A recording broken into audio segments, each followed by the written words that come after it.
예수님의 비유는 제자가 치러야 할 비용입니다. 제자가 치러야 할 비용. 누가복음 14장 25절에서 33절 말씀입니다. 자, 33절 말씀 같이 읽습니다. 제자가 치러야 할 비용이니까 그 비용이 얼마나 되냐 하면 33절에 있습니다. 이와 같이 너희 중에 누구든지 자기의 모든 소유를 버리지 아니하는 자는 능히 내 제자가 되지 못하리라. 이와 같이 너희 중에 누구든지 자기의 모든 소유를 버리지 아니하는 자는, 자기의 모든 소유라고 할 때 소유가 자기 생명까지를 소유에 포함해서 자기 생명까지 자기 자신까지 소유에 넣어서 모든 걸 버리지 아니하는 자는 능히 내 제자가 되지 못하리라, 이렇게 말씀하셨습니다. 제자가 되는 비용입니다. 잠깐 기도하겠습니다. 이대하시고 거룩한 주 하나님, 보내주셔서 감사합니다. 이 시간도 주께서 말씀을 허락해 주시고 또 주의 첫날 함께 예배를 드리는 이 말씀 듣는 이 순간에 성령을 충만케 허락해 주시고 권능을 주시길 간구합니다. 그래서 저희가 주의 부르심을 받아서 이제 주님을 믿는 자들이 되었는데, 이제 뭐 주님을 따르고 자기를 부인하고 자기 십자가를 지고 온전히 주님의 제자가 되는 그런 성도가 되도록 인도해 주십시오. 감사드리며 주의 이름 기도합니다. 아멘. 오늘은 제자가 치러야 할 비용이라는 제목으로 말씀을 전하겠습니다. 우리 주님께서 제자가 치러야 할 비용, 대가에 대해서 이 비유로 말씀을 해주셨는데, 이 본문은 제가 작년 이맘때 딱 1년 전인 것 같아요. 4월 7일날, 작년 4월 7일날 제자가 되려면 뭐 그런 제목으로 본문 말씀을 전한 적이 있습니다. 똑같은 본문이고 내용이 같습니다. 이번엔 비유 시리즈로 설교를 하다 보니까 이제 본문과 내용이 이제 반복이 된 겁니다. 뛰어넘기는 그렇고 해서 다시 한번 합니다. 1년 전 설교를 아직까지 뭐 생생하게 기억하고 있는 성도 이제 없다고 생각이 드는데, 뭐 재탕이니 삼탕이니 뭐 이러면 그게 그래서 그렇구나 이렇게 생각하시면 됩니다. 자, 한번 들은 말씀이지만 다시 한번 은혜를 새롭게 해보시기 바랍니다. 저는 이제 같은 설교를 반복하는 일이 필요한 경우가 있습니다. 이제 여러분들이 보통 일반 교회에서 이제 아주 설교를 잘하시는 분들이 잘한다고 그렇게 평판 있는 분들이 보통 3년마다 설교를 돌려요. 3년마다 터닝을 합니다. 그러면 3년이면 뭐 텀이 길죠. 근데 요즘 3년이 아니라 뭐 3개월마다 하다 보니까 좀 새머리처럼 기억력이 나쁜 성도들이 이걸 기억을 해요. 하도 반복을 해버리니까 몇 개 가지고 막 이렇게 써먹고 또 써먹고 해서 그런데, 그건 좀 심하고, 빌립보서 3장 1절, 베드로서 1장 12절, 유다서 1장 5절입니다. 빌립보서 3장 1절. 반복되는 설교를 들을 때는 이런 마음을 가지시면 됩니다. 빌립보 3장 1절. 끝으로 나의 형제들아, 주를 기뻐하라. 너희에게 같은 것들을 쓰는 것이, 너희에게 같은 것들을 쓰는 것이, 바울도 계속했던 설교 또 한 겁니다. 쓴 글 또 쓰고, 여러분이 서신서 읽어보면 이 앞에서 나왔던 이야기 또 나오고 또 나오죠. 같은 것들을 쓰는 것이 참으로 내게는 부담이 되지 아니하면 너에게는 안전하니라. 사도 바울이 성도들에게 같은 것들을 반복해서 쓰는 것은 부담되는 일이 아니라 너희에게는 안전하니라 한 대로 성도들의 안전을 위한 일입니다. 두 번, 세 번 같은 말을 하는 것은 반복을 통한 강조입니다. 베드로서 1장 12절, 베드로서 1장 12절. 그러므로 비록 너희가 이것들을 알고 현재 진리에 굳게 서 있을지라도 너희가 항상 그것들을 기억하게 하는 일에 내가 게으르지 아니하리라. 베드로는 진리를 이미 알고 있는 사람들, 그죠? 진리에 굳게 서 있는 사람들에게 같은 내용의 편지를 쓰는 것은 항상 그것들을 기억하게 하는 일이라, 이렇게 말합니다. 여러분, 오늘 말씀을 통해서 다시 한번 말씀을 기억할 수 있길 바랍니다. 제자도에 관한 이야기는 뭐 설교를 아주 자주 듣는 내용입니다. 유다서 1장 5절, 유다서 1장 5절, 계시록 앞에 유다서입니다. 그러므로 비록 너희가 전에 이것을 알았을지라도, 전에 알았다 이거예요. 전에 알았을지라도 내가 너희로 하여금 기억하게 하려 하노라. 전에 이미 알고 있는 내용, 말씀을 다시 쓰는 이유로, 이거는 말씀을 다시 기억하게 하려는 겁니다. 자, 말씀에 주의를 기울이시고 오늘 본문으로 갑니다. 누가복음 14장 25절. 제자가 치러야 할 비용입니다. 믿는 자가 되려면, 아니면 크리스천이 되려면 이렇게 말하지 않습니다. 제자가 되려면 이렇게 주님이 말씀하셨습니다. 오늘 설교 주제는 바로 제자가 되려면 제자가 치러야 할 비용입니다. 신자가 되는 것과 제자가 되는 것은 같지 않습니다. 신자는 주 예수를 믿는 겁니다. 제자는 주 예수를 따르는 겁니다. 구원을 믿는 순간에 단번에 일어난 사건입니다. 제자는 평생 동안 따르는 지속적인 과정이고 삶입니다.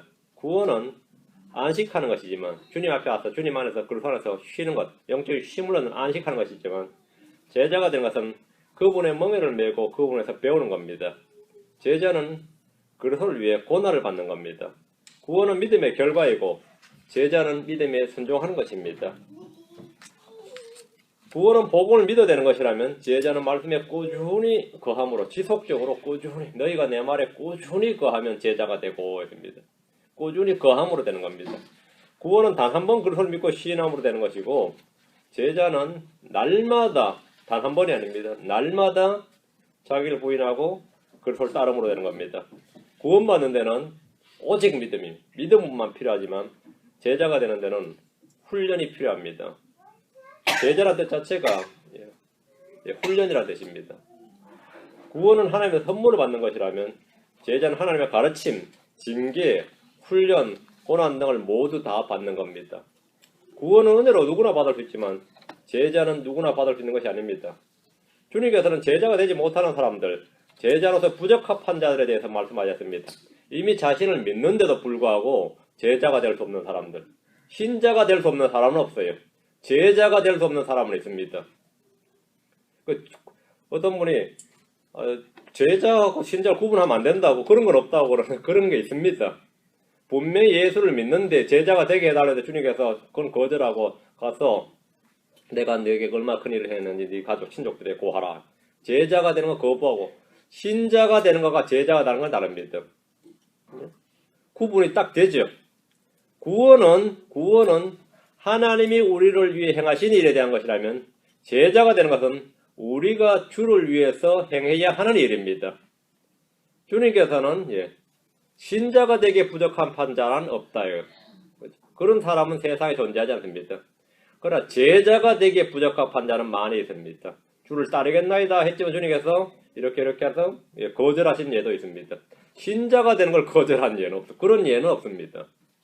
구원에서 모든 성도는 다 하나님의 자녀입니다. 그렇죠? 구원에서 모든 난 다 하나님의 자녀예요. 제자로서 모든 성도는 종입니다. 제자로서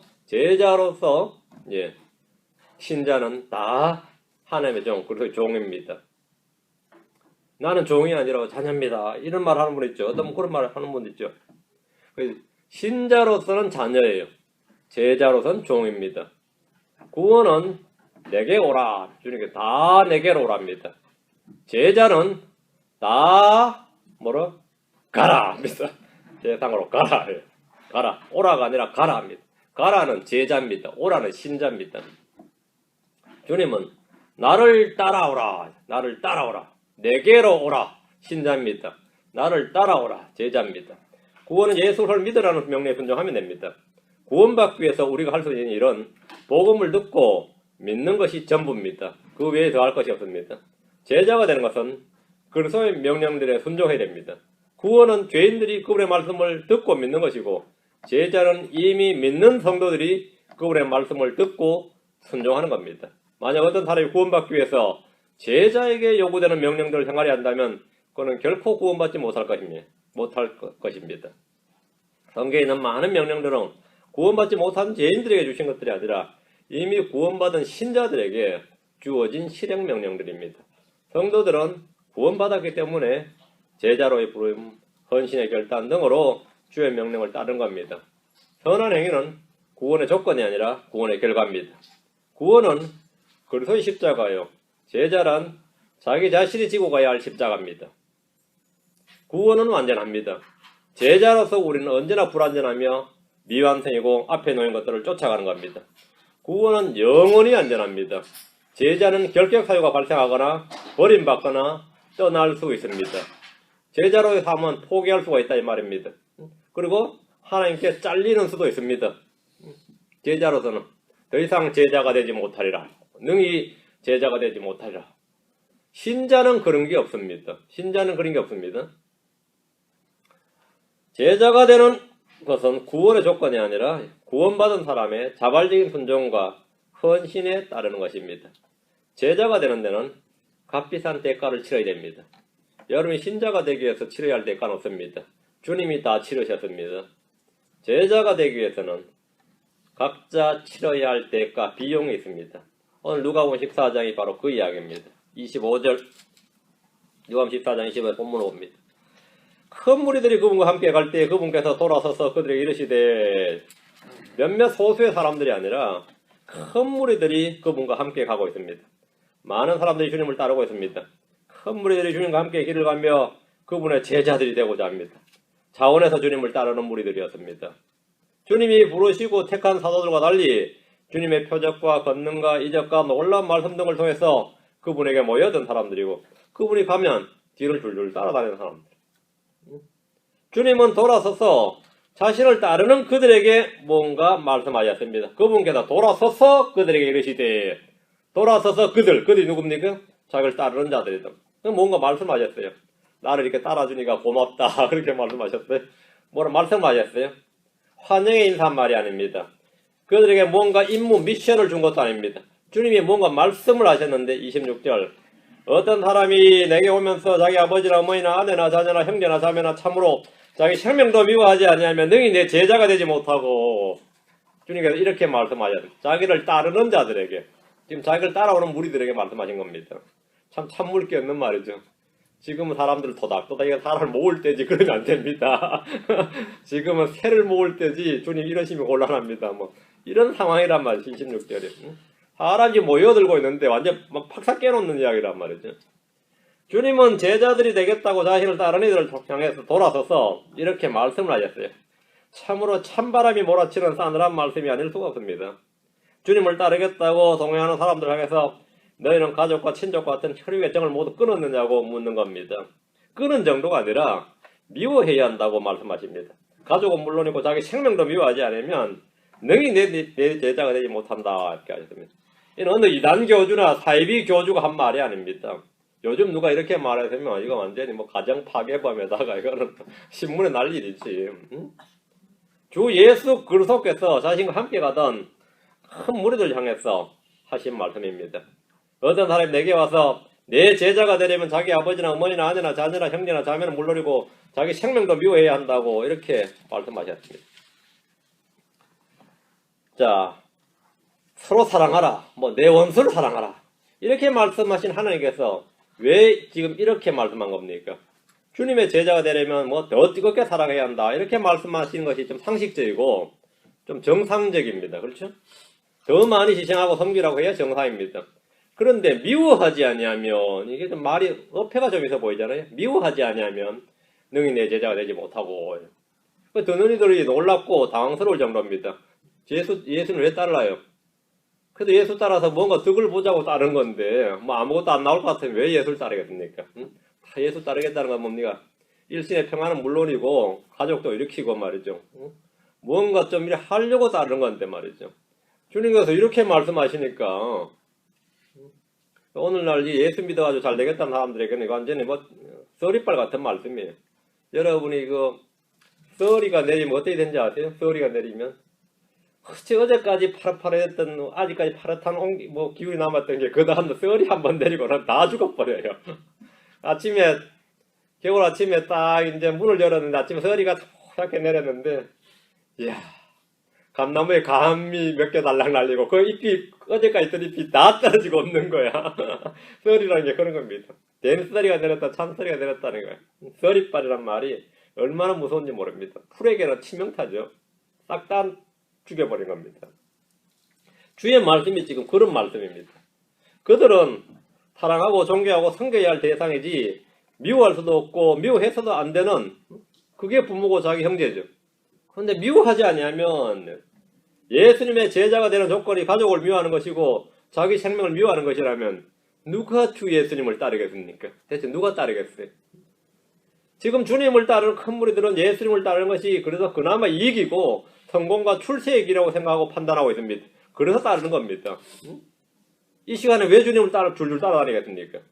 예수님을 따르는 것이 자기 부모, 형제, 자식, 아내를 먹여 살리는 길이고 집안을 이렇게 세우는 길로 생각했습니다. 농사를 짓는 것이나 장사를 하는 것이나 업으로 사는 것이나 목자로 사는 것보다 예수님을 따르는 것이 제일 큰 이득이고 최선이라고 생각하고 지금 주님을 따르는 겁니다. 그런 사람들입니다. 예수님께서 유대인의 왕으로 세월 받고 왕국이 세워지면 이들은 인생 역전의 꿈이 이루어지는 겁니다. 그렇죠? 이건 로또 당첨보다 더 나은 거예요. 주님은 자신을 따르는 그들의 동기와 목적을 잘 알고 계셨습니다.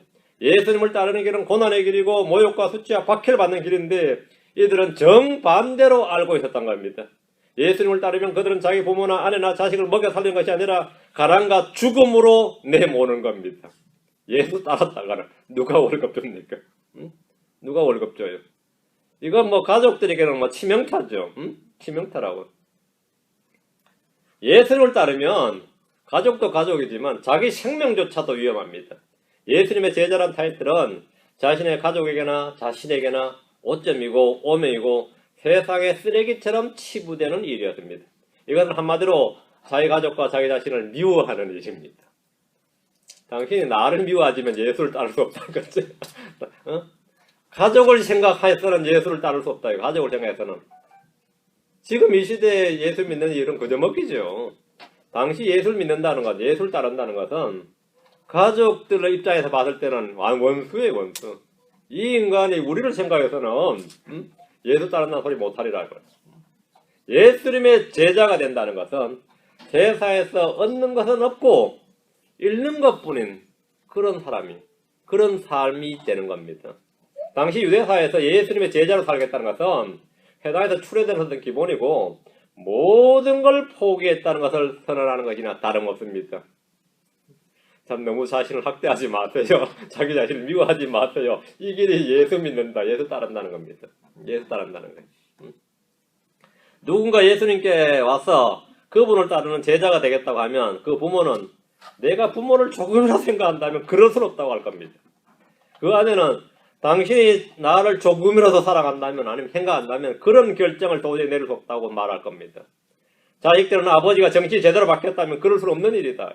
그렇게 말할 것이고 자식이 예수 따른다면 부모가 나서서 아마 막 따라다니면 말릴 겁니다. 그렇겠죠? 안 그랬어요? 많은 무리들이 예수를 따르는 것, 그분의 제자가 된다는 것을 오해하고 있기 때문입니다. 예수를 따른다는 것은 자기 생명을 내어 놓아야만 하는 일이라는 사실을 아는 데는 오래 걸리지 않습니다. 그러나 주님께서 26절에 어떤 사람이 내게 오면서 자기 아버지나 어머니나 아내나 자녀나 형제나 자매나 참으로 자기 생명도 미워하지 않으면 능히 내 제자가 되지 못하고 이렇게 말씀하셨습니다. 이 말씀은 신자가 되기 위한 조건이 아니라 제자가 되기 위한 조건입니다. 예수님께 나와서 성공과 형통과 부와 종교와 명예와 건세와 지위 등을 얻으려는 마음이 있었다면 그는 제자가 될 수 없습니다. 그런 사람들은 제자가 될 수 없고 어디로 가야 되냐 하면 기도원으로 가야 돼요. 거기서 그런 거 요구 안 해요. 그냥 굶고 기도하고 고함 지르고 찬송 부르면 돼요. 그래서 불 받아서 내려오면 돼요. 그래서 불 받아서 내려오면 돼요. 그런 거 하는 데는 that's okay. 그건 상관없어요. 그런 사람들은 전부 다 은혜교회로 이런 데로 가면 돼요. 그런 데로 가면 돼요. 다 간단해요. 그런 데로 가면 간단합니다.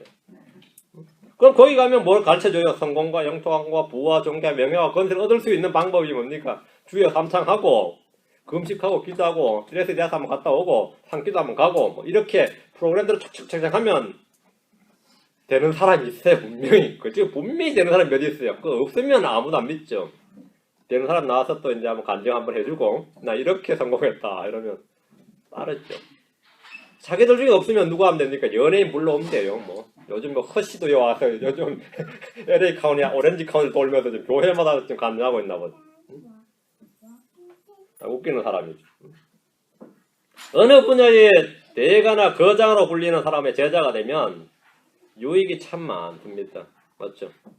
미술하는 사람이 말이지. 내가 피카소의 제자다 그러면 뭐 게임 끝난 거예요. 뭐 하단에서. 그렇죠? 음악하는 사람이 내가 베토벤의 제자다 그러면 그렇지?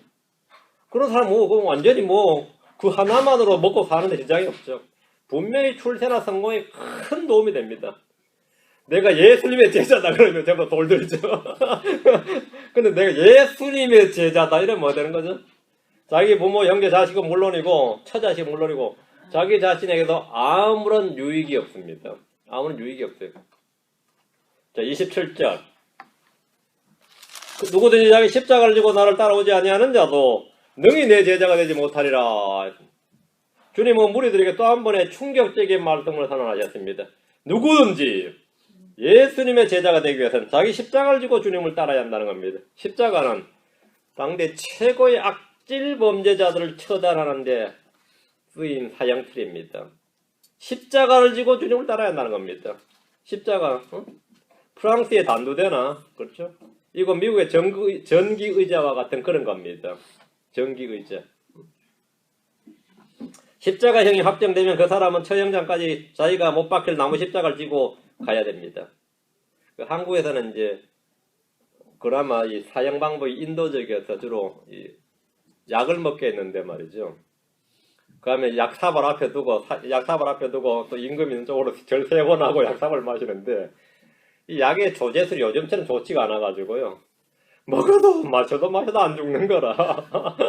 그럼 군불 떼고 누워있고 가족들이 보다 못해 안주 또 갖다 주고 또 먹고 그 췌장 산 사람이요. 약tab을 21그릇 먹고 3일간 안 죽은 사람도 있어요. 그 약의 조제 기술이 안 좋아가지고 여러분 사극에 보면 뭐 마시고 팍 죽죠. 그게 참 드문 일이죠. 안 죽어서 뭐 혼나고 막 그런 사람 많아요. 이거 죽어야 되는데 안 죽어가지고 뭐 마셔도 안 죽어가지고 네. 뭐 별 사람 다 있는데 십자가라는 것은 말이죠. 마셔도 안 죽는 게 못 박히면 죽는 게 아닙니다. 아무리 빨리 죽어도 6시간 이내는 잘 안 죽습니다. 뭐 십자가에 못 박혀서 그렇게 빨리 안 죽어요. 거기도 오래 걸리면 3일은 살아요. 십자가에 못 박힌 지 3일은 살아요. 안 그렇게 했어요? 근데 보통 의사들의 말에 따르면 뭐 그것도 뭐 정확한 건 아니겠지만 1000번 정도를 기절했다가 일어났다가 하고 죽는다 그래요. 그 죽을 때 못 박혀서 그 고통이 어떻게냐 상상을 해보세요. 그 예수님 같은 경우는 빨리 죽은 케이스예요. 옆구리 창이 찔리고 밤새도록 맞았기 때문에 굉장히 빨리 죽어서 시신 거두자고 했을 때 빌라도가 벌써 죽었냐 그래요. 벌써 죽었냐 그런 거예요. 근데 이 십자가를 지고 간다는 말은 당시 유대 사람이 십자가를 말만 들어도 오싹한 이야기인데 주님께서 누구든지 자기 십자가를 지고 나를 따라오지 아니하는 자도 능히 내 제자가 되지 못하리라 이렇게. 자기 십자가를 진다는 말은 이 범죄자들이 자기 십자가를 지고 범죄 현장까지 가는 겁니다. 그래서 자기가 지고 간 십자가 자기가 못 박히는 겁니다. 십자가라는 것은 저주의 형벌이고 수치와 모욕을 주는 사형 방법이었기 때문에 도시 내에서는 안 해요. 도시 밖으로 끌려나가서 매달려 죽습니다. 죽는 순간에도 사람들의 동정이나 연민이 없는 철저히 제사에서 버림받는 형벌입니다. 지나가는 사람이 십자가에 못 박혀 나오면 막 신음소리 나고 고함소리 나면 혀를 찔찔 차면서 저런저런 하면서 그렇게 쳐다보면서 가는 거예요.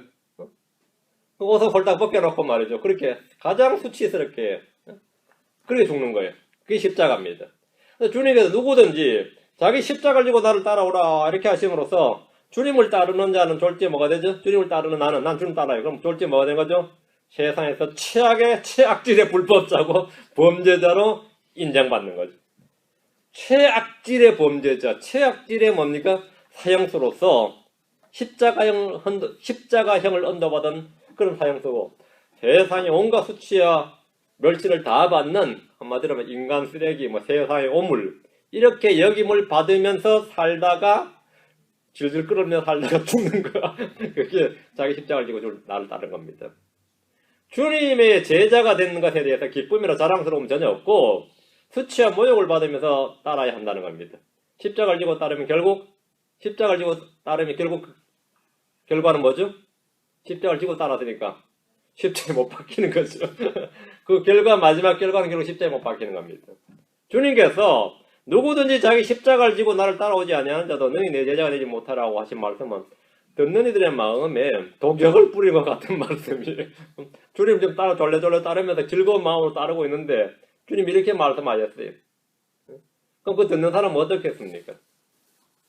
주님은 제자 요건이 자기 십자가를 지는 것이라고 하셨습니다. 누구든지 이렇게 하셨기 때문에 예외가 없습니다.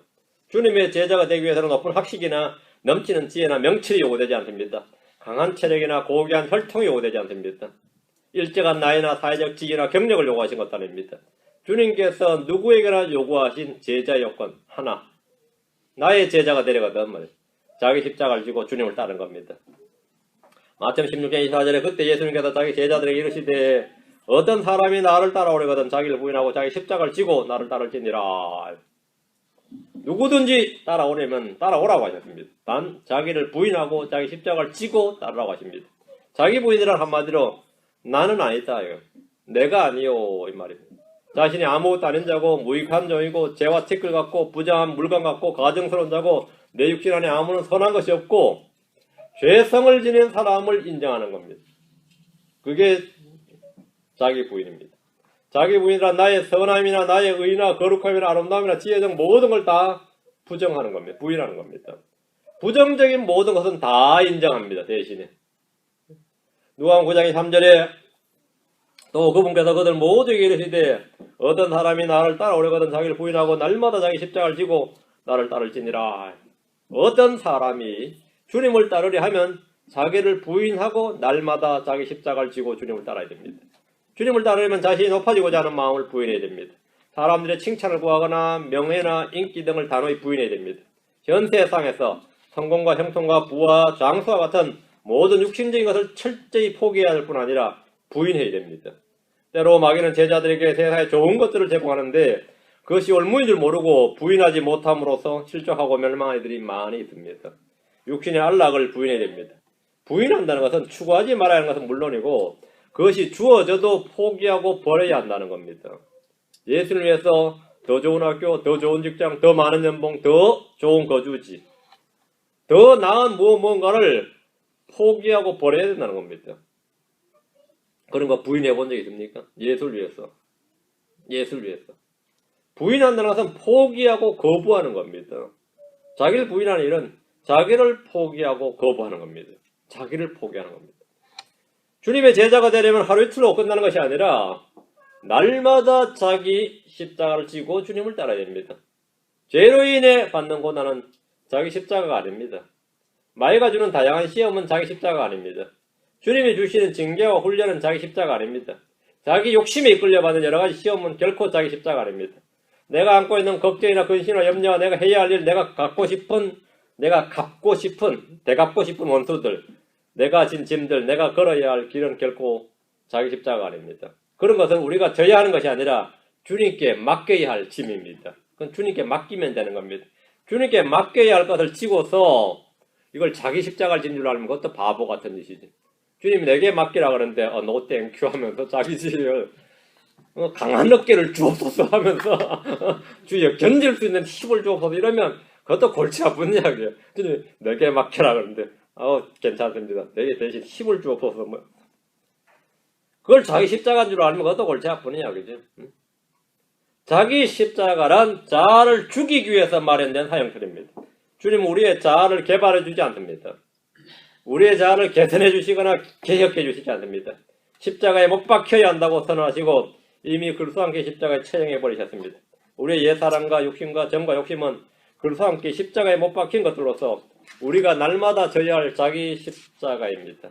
우리가 날마다 지는 십자가는 주님께서 이미 다 이루어 놓으시고 주님이 주신 멍에입니다. 28절 누가복음 14장 15장 14장 28절 14장 28절 너희 중에 누가 망대를 세우려 할 때 자기가 가진 것이 그것을 완성하기에 충분한지 먼저 앉아서 그 비용을 계산하지 아니하겠느냐. 비용 계산. 자, 이제 제자에 대한 비유입니다. 이걸 말씀해 주시고 이제 비유를 들어주신 겁니다. 건축가는 설계를 하면서 가장 먼저 생각하는 것이 건축 비용입니다. 가장 먼저 생각하는 것이 건축 비용이에요. 건축에 필요한 모든 것은 비용에 맞추어야 하기 때문입니다. 누가 망대를 하나 세우는데도 앉아서 먼저 비용을 계산하는데 하물며 인생에 걸린 문제라면 더욱 깊이 신중하게 생각하고 판단해야 될 겁니다. 예수를 따르는 일은 망대 하나 세우는 일과는 전혀 다른 이야기입니다. 반석 위에 자기 집을 세우는 일인데 계산을 한번 해보라 이 말입니다. 계산해보라. 29절 30절 그렇게 하지 아니하여 그가 기초만 놓은 채 그것을 완성하지 못하면 그것을 보는 모든 자가 그를 조롱하기 시작하여 이르되 이 사람이 세우는 일을 시작하고 완성하지를 못하였다 하리라. 때로 생각 없이 일부터 시작해 놓고 보는, 일부터 저질러 놓고 보자는 일들이, 그런 일들이 있습니다. 무대포라 그러기도 하고, 어떤 사람은 뭐 개척정신이 뛰어나다 그러기도 하고, 성공하면 어쨌든 결과만 좋으면 뭐 다 좋게 말해 주죠. 진짜 못하면 뭐 처음부터 그럴 줄 알았다는 욕바가지를 먹고요. 일을 시작했다가 이런저런 문제로 중단하게 되면 사람들의 조롱을 받기 십상입니다. 그렇죠? 많이들이 과감하게 일을 시작했다가 처절하게 망해버립니다. 교회도 뭐 그럴 일 많이 있습니다. 교회 건축 시작했다가 망해버린 사람 많죠. 한국도 지금 이 매물로 나와 있는 교회가 얼마나 많은지 몰라요.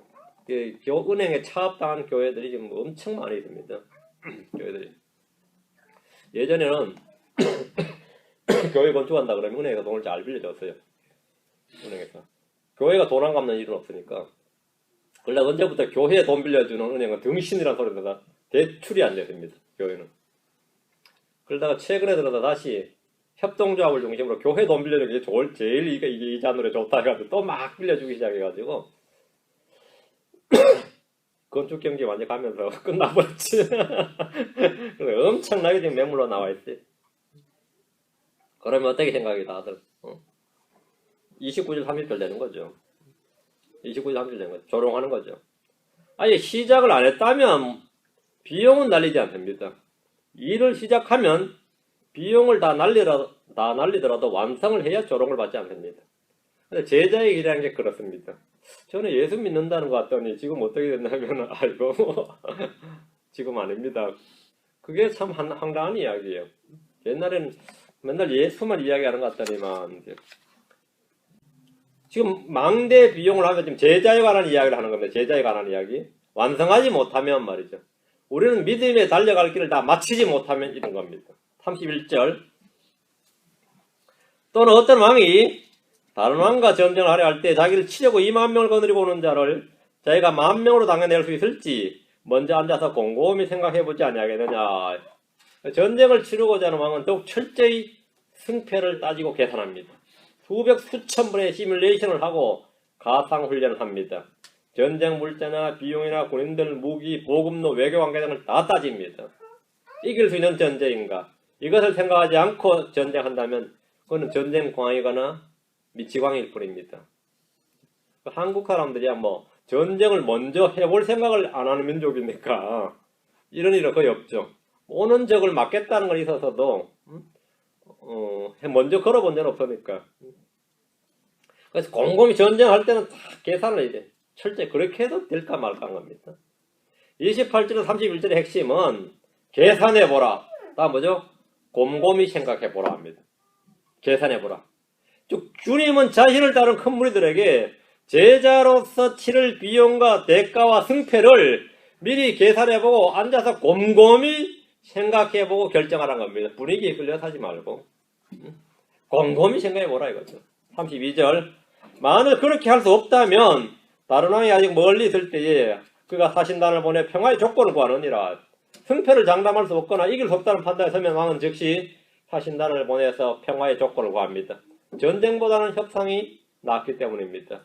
전쟁보다 협상이 낫기 때문입니다. 전쟁의 위험에서 먼저 평화의 조건을 구하는 쪽은 많은 비용이 듭니다.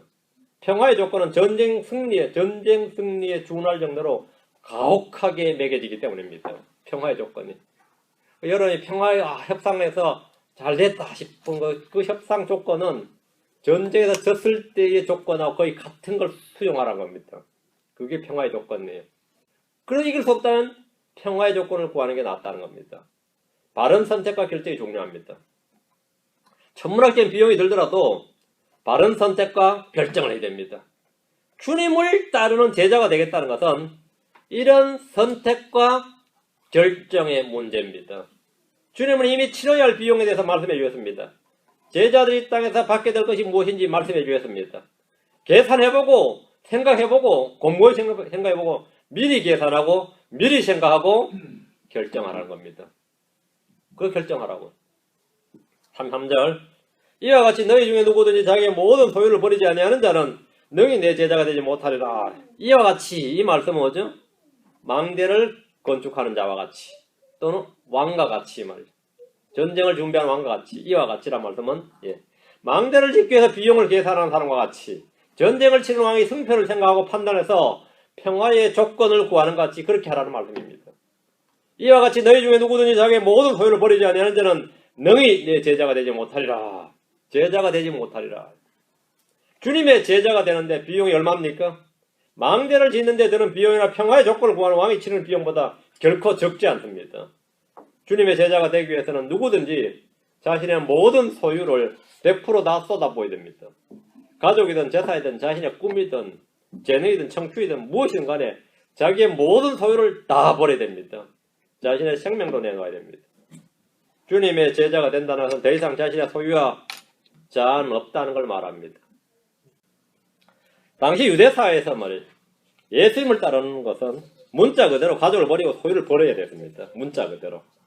예수를 믿는다는 것은 유대사에서는 하나님을 불신한 신성모독으로 여겼고 회당에서 추례당하고 돌에 맞아 죽기 딱 좋은 그런 사람이 되기 때문입니다.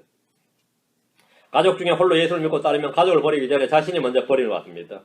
집이나 땅은 당연히 포기되고 쫓겨납니다. 그때 집착하지 말고 모두 다 버려야 됩니다. 이것이 당시 예수님을 따르는 제자들에게 요구되는 비용이었습니다. 예수를 따르는 비용도. 마태복음 19장 21절에 내가 완전하게 되거든 가서 내 소유를 팔아 가난한 사람들에게 주라. 그리하면 하늘에서 내게 보화가 있으리라. 그리고 와서 나를 따르라 하시매. 부자 청년이 주님의 제자가 되기 위해 필요한 것이 이거였습니다.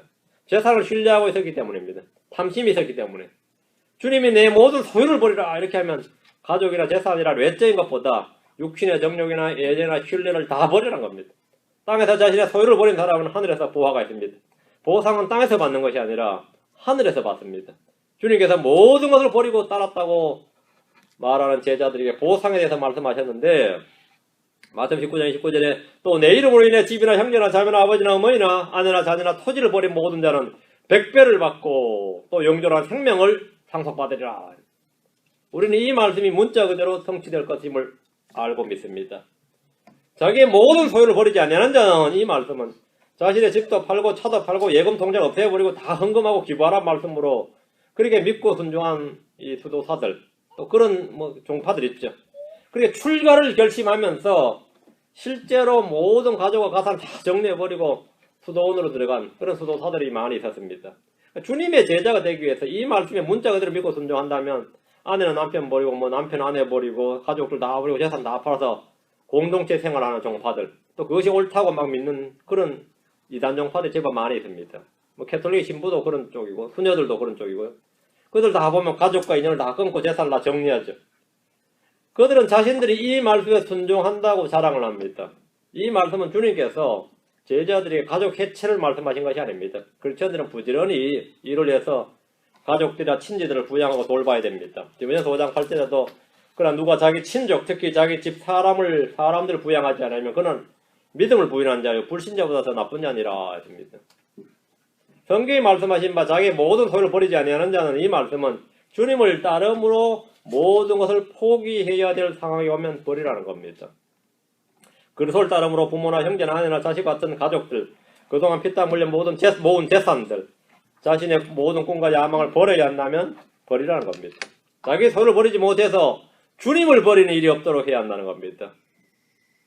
주님을 따르는 제자는 더 이상 자기를 위해 살지 않고 자기 이익을 추구하지 않고 자기 배를 섬기지 않고 자기 영광을 구하지 않고 자기를 부인하고 살아도 우리 주님께서 말씀하시기를 너희가 주를 위해 살고 살아도 주를 위해 살고 죽어도 주를 위해 죽으면서 모든 일을 다 하나님의 영광을 위해 하라. 이렇게 살라는 겁니다. 제자가 된 필요 조건이 또 있습니다. 이게 전부가 아닙니다. 요한복음 8장 31절 15장 8절 9절 요한복음 8장 31절 15장 8절 이에 예수님께서 자기를 믿은 유대인들에게 이르시되 자기를 믿은 유대인들 했으니까 신자죠. 너희가 내 말에 거하면 참으로 내 제자가 되고 여기 내 말에 거하면 여기 영어 킹제임스 잠깐 보시면 너희가 내 말에 거하면 뭐라 돼 있어요? Continue in my rule 이렇게 있죠. 너희가 내 말에 continue 지속적으로 꾸준히 거하면 참으로 내 제자가 되고 제자의 요건입니다. 말씀에 꾸준히 거하는 겁니다. 자기를 믿은 유대인들이라는 말씀을 통해서 이들은 이미 믿는 신자입니다. 신자가 된 이들에게 필요한 것 다음 단계가 제자입니다. 주님은 자기를 믿은 사람들에게 너희가 내 말에 거하면 꾸준히 거하면 지속적으로 거하면 참으로 내 제자가 되리라 이렇게 말씀하셨습니다. 이 말씀에 꾸준히 가면 신자가 뭐가 된다고요? 제자가 된다고요. 나 제자가 되고 싶지 않는데 이런 사람 그런 사람 있습니까? 주님을 믿는 자들이 주의 말씀에 꾸준히 가면 제자가 된다. 15장 8절 요한복음 15장 8절입니다. 너희가 열매를 맺는 것 이것으로 내 아버지께서 영광을 받으시나니 이로써 너희가 내 제자가 되리라. 열매를 맺는 것 이것이 제자 요건이죠. 너희가 라고 하시는 너희는 이미 주를 믿는 신자들입니다. 신자들에게 제자가 되라는 겁니다. 이들이 열매를 많이 맺으면 이로써 너희가 내 제자가 되리라 하셨습니다. 주님은 불신자들에게 나를 믿으라 이렇게 말씀합니다. 나를 믿으라. 그렇죠? 그러나 믿는 자들을 제자로 부르실 때는 나를 따르라 이렇게 말씀합니다. 나를 믿으라. 그다음에 나를 따르라. 불신자들은 주를 믿는 자가 되어야 되고 신자들은 믿는 자들은 주님을 따르는 자들이 되어야 됩니다. 그분이 걸어가신 길대로 그분의 패턴대로 그분이 남기신 본을 따라서 따르는 자가 되어야 됩니다. 너희가 모두 그분을 따르는 자가 되라. 따르는 자가 되라. 제자가 되란 말입니다. 모든 신자에게 주님께서 제자가 되라고 말씀하신 겁니다. 신자로서 만족하지 말고 제자로서의 삶을 결단하고 주님을 따르는 자들이 되길 바랍니다.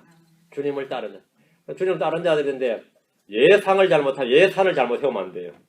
주님을 따르면 이런 복이 오리니 이런 생각했다가 그게 안 되면 파산하죠. 예수 믿고 왜 이렇게 됐나 이거예요. 예수 믿고 처음에 계산을 잘못한 겁니다. 이제 내가 이제 지금부터 예수를 믿고 이제 예수를 따르는데 이제 앞으로 고난이 많이 날 기다리겠구나 했는데 고난 별로 안 오면 생각보다 쉬운데 그런 게 되겠죠? 생각보다 쉬운데 예수 믿고 잘 될 줄 알았다가 그렇게 안 되면 이건 뭐가 잘못됐다 생각하죠. 계산을 잘해야 됩니다. 주님이 뭐라고 말씀하셨느냐 주님 말씀을 딱 기준 놓고 여러분이 미리 예산을 짜고 비용을 계산해보고 곰곰이 생각해보고 결단을 내려서 제자의 삶을 살기를 바랍니다. 주님께서 나를 따르는 자가 되라 이렇게 말씀하셨습니다. 근데 이 세상에서는 비록 별 볼 일 없는 자가 될지라도 저 하늘에서 볼 일 있는 자가 되자.